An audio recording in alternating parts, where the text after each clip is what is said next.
So I honestly think our sedentary nature is often misdiagnosed as, depression, anxiety. Yeah. And also, I honestly believe sleep deprivation is often misdiagnosed as depression and Yeah. anxiety.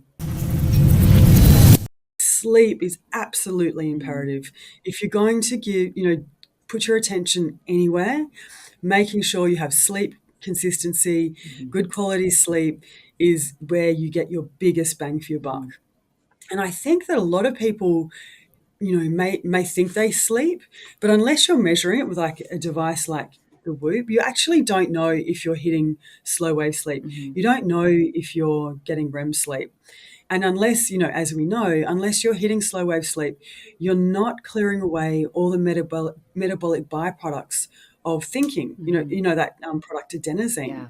You may wake up feeling absolutely exhausted, and or unhappy or anxious or depressed. And what humans like to do is we like to post rationalize. We like to wake up and say, you know what, I feel terrible today. It's probably my relationship. It's Mhm. probably my job. I hate where I live.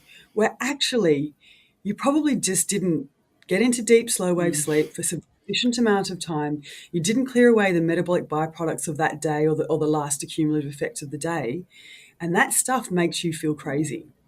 Yeah. And so when people come to me and say, I feel really stressed, I feel really strung out, the number one thing I ask first up always is, how is your sleep? Yeah. And then, if they go, I don't know, I say, get a device, go away, have a week of, good hearty sleep, early to bed Mhm. before, Yeah. 10 o'clock, and then come back. And then I'll work on concentric circles going out from sleep. Something that I haven't mentioned is the importance of exercise. Yeah. So we know that our human physiology is like this amazing pharmacological factory Mhm. that produces all these anti-anxiety and sleep promoting hormones.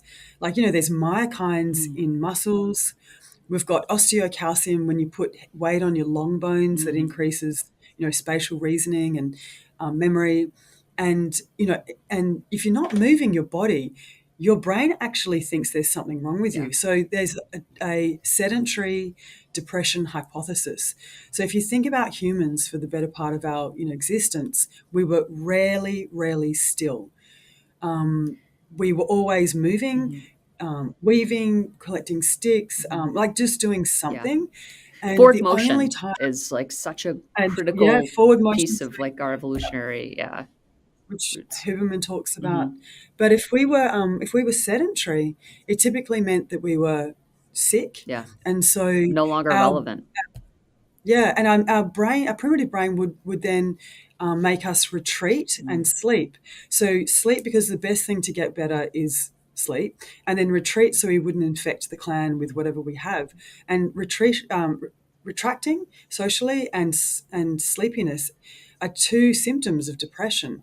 So I honestly think our sedentary nature is often misdiagnosed as, depression, anxiety. Yeah. And also, I honestly believe sleep deprivation is often misdiagnosed as depression and Yeah. anxiety. Yeah. So No yeah, move question. your body.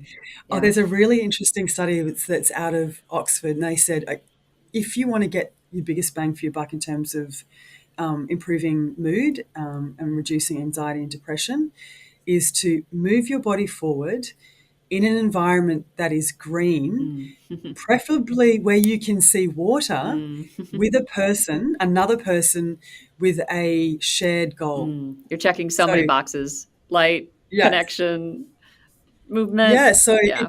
if you wanna stay sane and happy, go for a walk in the green with a friend and have a goal directed. We're going to go to that awesome cafe Mm. and sit down and chat.